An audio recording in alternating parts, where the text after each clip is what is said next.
ভিডিঅ'লৈ মই ৰিণ্টি গগৈয়ে স্বাগতম জনাইছোঁ আৰু আজি বহুত দিনৰ পিছত আপোনালোকৰ বাবে লৈ আহিছোঁ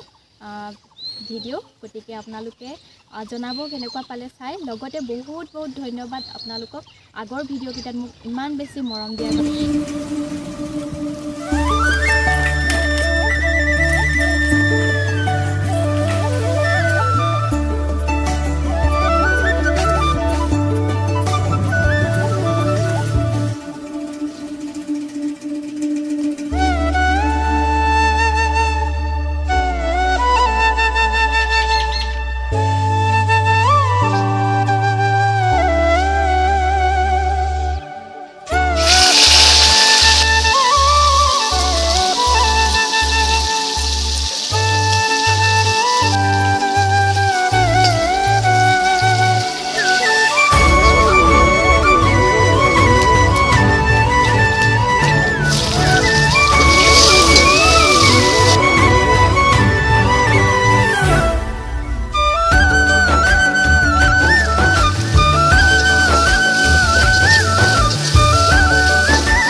আৰু এয়া মোৰ থালি ৰেডি হৈ গ'ল আৰু অতি সোনকালে আন এটা ভিডিঅ'ত পুনৰ লগ পাই আছোঁ বাই।